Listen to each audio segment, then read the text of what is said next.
boa tarde, boa noite.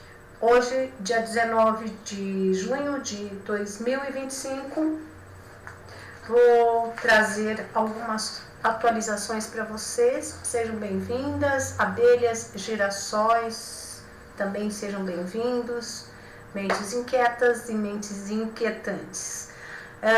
Vou combinar com vocês o seguinte: sempre que tiver alguma notícia de última hora, alguma notícia inédita, muito importante, que tenha acabado de sair, eu vou publicar no Shorts para vocês ficarem sabendo, ou em vídeo curto, se for impossível publicar no Short, tá? Coisas interessantes também vou trazer no Shorts, ok? E para não tirar a sequência dos vídeos, tá? Eu vou trazer um pouquinho de informações sobre Irã, Israel e Irã antes de começar, algumas notícias antes de começar nosso vídeo de hoje, que vai dar continuidade ao 8 de janeiro, a história sem fim. Vamos lá. Irã ataca hospital no sul de Israel e deixa diversos feridos. É um crime de guerra, tá, gente? Unidade atingida fica na cidade de Beerseba. Agora, outras informações do informante. Tem mais ou menos 1h30, uma hora, tá? Que eu recebi.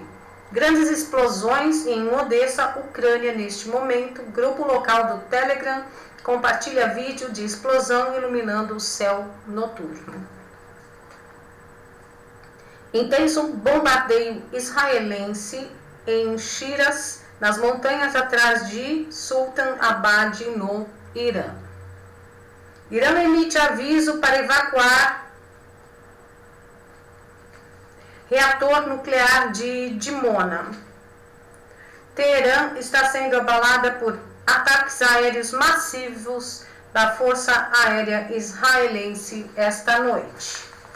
Inclusive no Shorts eu publiquei o que o vereador Ville de Belo Horizonte fez. Ele invadiu uma audiência pública em defesa da Palestina, é claro, feita pela esquerda, mas a esquerda sempre fala em defender a Palestina, só que na realidade não está defendendo os palestinos, está sem querer, querendo talvez, né, defendendo os grupos terroristas, no caso o Hamas, né, e agora também os terroristas do Irã.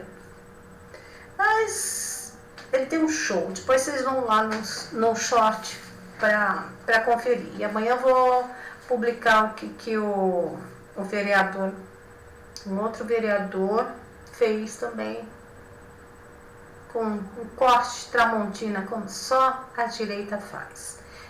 Depois eu vou consertar a câmera e talvez também o microfone, mas a emergência maior é a câmera, porque está deixando tudo distorcido, está deixando a imagem distorcida, e isso não está legal. Eu tenho uma flecha, um nariz que é uma flecha, pelo menos consertou isso.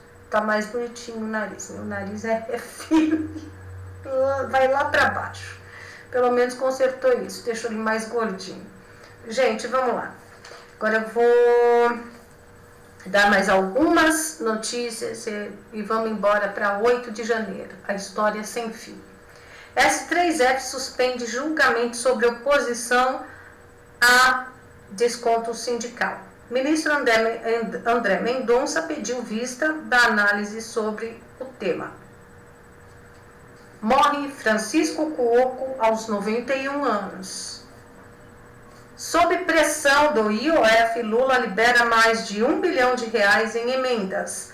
O presidente se reuniu com Hugo Mota e Arthur Lira. Marcha para Jesus reuniu mais de 2 milhões de pessoas. Tarcísio e Ricardo Nunes estiveram no evento que reuniu essa grande multidão, e o Tarcísio de Freitas torna a Marcha para Jesus patrimônio cultural de São Paulo. Agora a gente vai para as notícias do 8 de janeiro. Não sei se vocês já estão sabendo, mas o cara do relógio vai cumprir um regime semi-aberto. Olha que maravilha. E os coitados do 8 de janeiro cumprindo uma pena de 14, 18 anos. Isso é muito triste. É muito triste mesmo, gente. Mas a gente vai fazer o quê, né? Falando nisso, gente, eu vou divulgar aqui mais uma história da Ana Maria Semin. Só que eu vou abrir no burô.com, que é mais fácil. E depois eu queria também, enquanto isso, eu vou pedir para vocês não deixarem de se inscrever, de curtir, compartilhar o conteúdo e também de sugerirem temas, tá bom, gente? Encaminharem o que vocês tiverem também, se vocês quiserem me ajudar a construir esse canal, vocês serão bem-vindos. E aqui não tem mimimi, vocês podem dar pitaco o que quiserem, tá bom? É muito triste. Eu vou agora divulgar. Olha só, gente, o absurdo. PF faz batida e prende em pleno feriado santo. Ana Maria Semin, Burô de Comunicação. Em pleno feriado de Corpus Christi, um dia sagrado para os católicos, a Polícia Federal bateu na porta de Maria Irani Irani Teixeira Bonfim. Está repetido aqui o nome.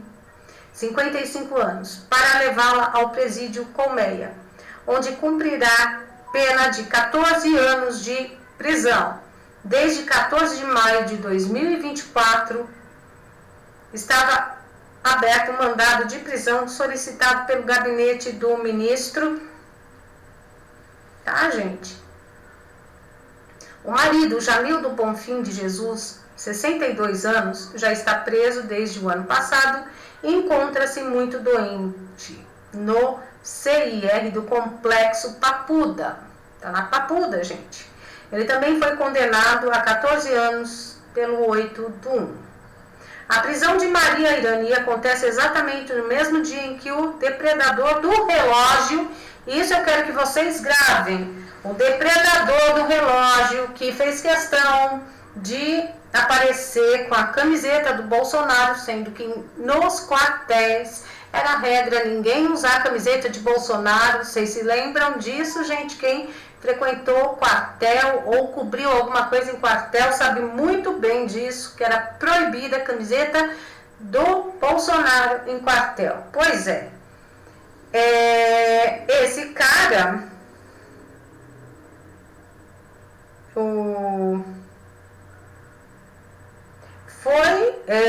ele depredou o relógio da corte francesa, que foi um presente da corte francesa a Dom João VI, durante a invasão ao palácio em 8/1.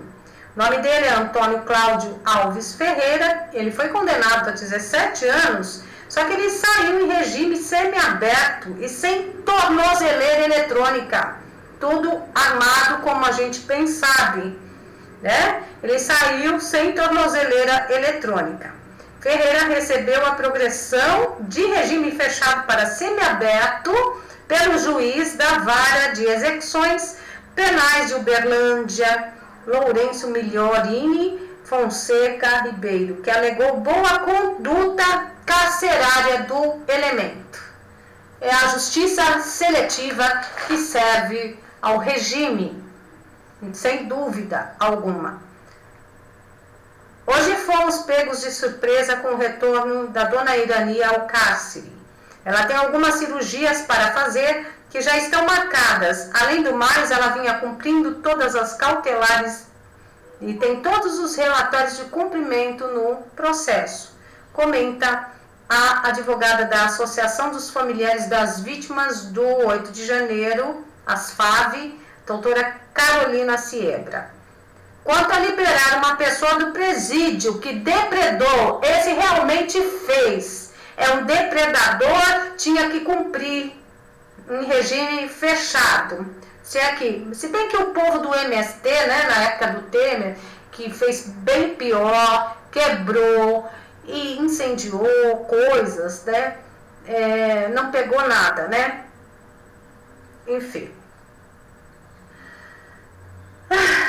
Quanto a liberar uma pessoa do presídio que depredou no dia 8/1, diferente de muitos que continuam em presídios, a doutora Carolina diz que abre aspas, é estranho para nós, advogados, porque todos os processos estão tendo a sua execução analisada pelo ministro Alexandre e algumas pessoas já deviam ter progredido no ano passado. E mesmo assim, o ministro tem se furtado de analisar os pedidos das defesas. O caso desse rapaz nos deixa surpresos, mas entendemos que, por conta do princípio da isonomia, todos devem ter tratamento igual, e essa decisão do juiz mineiro tem que ser estendida para os demais presos do 8 de janeiro, fecha aspas, conclui. A mais nova presidiária do Colmeia, a Maria Irani, está com problema de vesícula, precisa operar e não operou, para não ter que peticionar a retirada da tornozeleira nos autos e nem chamar atenção para o processo inerte. O marido, por sua vez, contador e empresário, é portador de hipertensão arterial, sistêmica, arritmia cardíaca, dislipidemia, gota e apresenta dores articulares severas em quadris, joelhos e mãos. Tem doença inflamatória crônica potencialmente incapacitante, sendo a hipótese diagnóstica de artrite reumatoide, enfermidade que, sem tratamento adequado, pode comprometer órgãos vitais como coração, pulmões e rins. Nesse mês, mais uma vez foi negada a prisão domiciliar de Janildo. Agora a gente vai... depois eu queria trazer as pessoas que já foram condenadas, a lista delas, e que estão na lista infindável, né, do Moraes. Infelizmente, é uma coisa muito cruel e que a gente espera que tenha fim. A gente espera que tenha fim. E se não tiver fim, pela justiça, porque a OB está inerte. Mas hoje eu até vi que é um conselho que elege o presidente da OAB, né?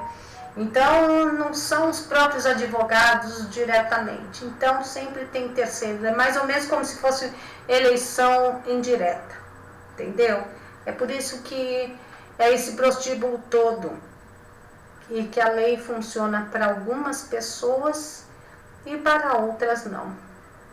Mas isso é interessante. Isso aqui é notícia de hoje, tá?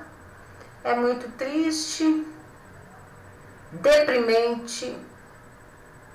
Ontem eu falei para vocês, né, que o STF tirou meio de sustento de uma mãe que cuida de 6 crianças, aquela história dos caminhões, que a justiça americana negou o asilo para Raquel. E depois, sim, gente, eu acho que eu vou ler aqui, ó, os 30 idosos presos do 8 de janeiro. Isso é deprimente também, mas o 8 de janeiro não pode morrer de jeito nenhum. A matéria do dia 16 de junho do Bureau de Comunicação da Ana Maria Semin, tá? Você ficará impressionado com um levantamento recente feito por uma voluntária que ajuda a esclarecer quem são os presos políticos do Brasil. Aqui publicamos novos dados sobre 30 idosos com 60 anos ou mais privados de liberdade devido ao 8 de janeiro de 2023. Os idosos perigosíssimos, tá, gente? A maioria desses idosos está com sérias comorbidades, fragilidade física, dificuldades para acesso a tratamento médico adequado. Apresentam hipertensão, cardiopatia, diabetes, câncer, problemas odontológicos graves e transtornos mentais. A idade média é de 65 anos e os dois mais velhos estão com 74 anos. Além de doentes e vulneráveis, todos os casos relatados enfrentam uma grave violação de direitos sociais. As suas aposentadorias foram bloqueadas, mesmo sendo o único meio de sustento de muitos deles e de seus dependentes diretos, como cônjuges idosos, mães nonagenárias e filhos com deficiência. É esse o amor que se instalou aqui com esse regime desumano. Esses bloqueios ferem os princípios da dignidade humana. Quem tem dignidade humana são aqueles que fazem apologia ao crime, aqueles que traficam, não é? Esses têm direitos dos humanos, porque direitos humanos não existem no Brasil. Esses bloqueios ferem os princípios da dignidade humana e da função alimentar da aposentadoria. Agrava a vulnerabilidade das famílias que passam a depender de terceiros ou caridade. Enfraquece o direito à presunção de inocência, especialmente nos casos de prisão preventiva ou pena ainda não transitada em julgado. Tudo ilegal e inconstitucional, sendo direcionado conforme os amigos, a necessidade dos amigos do regime. Os opositores estão sendo tratados pelos direitos desumanos, enquanto os amigos e aqueles que fazem do Brasil um terror são tratados com os direitos dos humanos. Para ilustrar como estão essas 30 pessoas idosas, a estudiosa destacou 8 casos, dos quais 30 tabelados ao final da matéria, para que possamos efetivamente compreender a gravidade do problema de direitos humanos. Depois eu vou ver se eu consigo deixar um link, alguma coisa assim. Não imediatamente, mas vou dar um jeito de deixar um link para o Bureau de Comunicação, da Ana Maria Seni. E para essa matéria aqui também. Está aqui, do dia 16, hoje é dia 19. Um deles é Carlos Rubens Costa, 73 anos, metalúrgico, aposentado, recolhido de volta ao presídio há mais de um ano e que está com suspeita de hanseníase, vulgo lepra. Doença que, se confirmada, requer tratamento urgente especializado.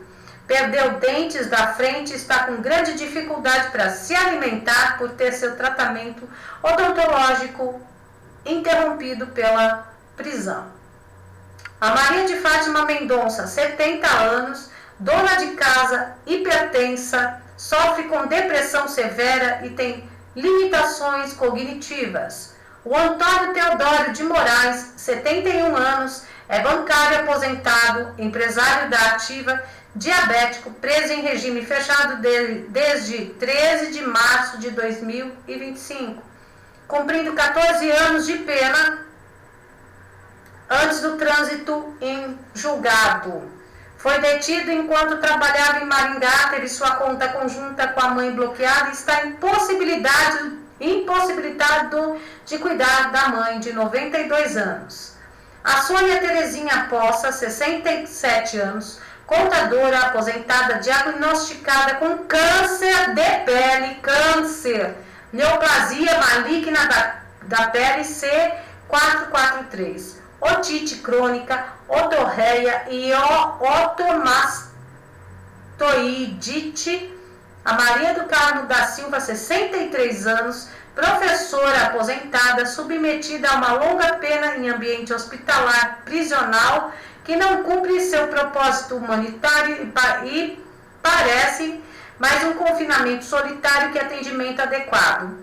O Jamildo Bonfim de Jesus, 62 anos, contador e empresário, portador de hipertensão arterial sistêmica, arritmia cardíaca, dislipidemia, gota e apresenta dores articulares severas em quadris, joelhos e mãos. Tem doença inflamatória crônica, potencialmente incapacitante, sendo a hipótese diagnóstica de artrite reumatoide, enfermidade que, sem tratamento adequado, pode comprometer órgãos vitais como coração, pulmões e rins.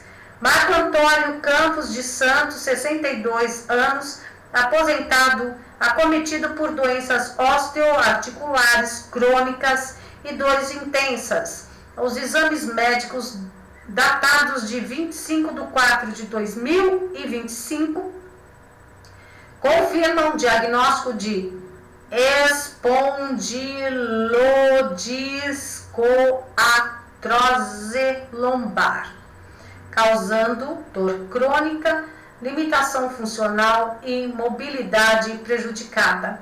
Além das condições da coluna, faz controle periódico de próstata e não recebe atenção médica desde janeiro de 2024, o que agrava o risco de complicações urológicas. E o João Cláudio Tosi, 61 anos, pedreiro, preso desde 9/11/2023, com diagnóstico de epilepsia sem assistência médica adequada dentro do presídio, sem sentença transitada em julgada. O trabalho dessa voluntária nos coloca frente a frente com uma realidade. São pessoas, não são números. E aqui tem a relação de idosos condenados. Miguel Cândido da Silva, 74 anos.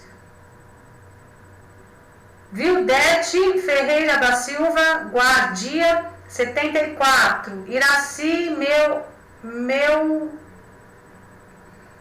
Melgme Nagoshi, 73 anos. Carlos Rubens da Costa, 73 anos. Maria de Fátima Mendonça Jacinto, 70 anos. João Batista de Castro, 69 anos. Jaime Junques, 69 anos.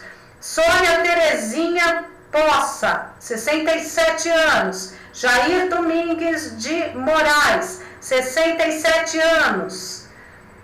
José Carlos Galante, 66 anos. Adalgisa Maria Dourado, 65 anos. A dona Adalgisa, que eu contei para vocês a história dela. Luiz Carlos de Carvalho Fonseca, 64 anos. Ana Elza Pereira da Silva, 64 anos. Jorginho Cardoso de Azevedo, 64 anos. Maria do Carmo da Silva, 63 anos. Francisco Ildete Ferreira, 63 anos. Levi Alves Martins, 63 anos. Moisés dos Anjos, 63 anos. Jamildo Bonfim de Jesus, 62 anos. João Batista Gama, 62 anos. Marco Afonso Campos dos Santos, 62 anos. Cláudio Augusto Felipe, 61 anos. Jusilene Costa do Nascimento, 61 anos. Nelson Ferreira da Costa, 61 anos. Jorge Luiz dos Santos, 60 anos. Rosimeira Aparecida Moura, 60 anos. Os 4 idosos presos preventivamente, pois o nome de cada um precisa ser citado, porque eles não são números. Eles não são traficantes, não são estupradores, não roubaram o INSS, não tem 400 anos nas costas de cadeia por crime de lavagem de dinheiro e corrupção. Não tem nada disso, a maioria era ficha limpa até então, e é ficha limpa porque a maioria não fez nada. Vamos aos idosos presos preventivamente. Antônio Teodoro de Moraes, 71 anos. Marlúcia Ramiro, 64 anos. João Cláudio Tosi, 61 anos. E José Carlos da Silva, 60 anos.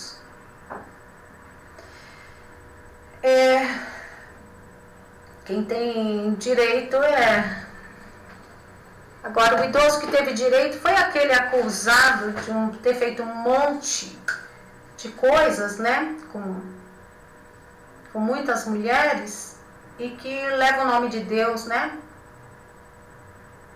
Pois é, aquele lá já foi liberado, tem muita comorbidade também, mas foi feita a justiça para ele, né?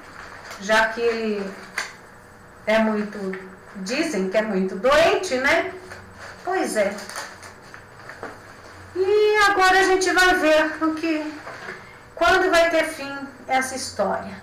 Pode demorar, mas a gente vê que não tem ditadura que não chegue ao fim.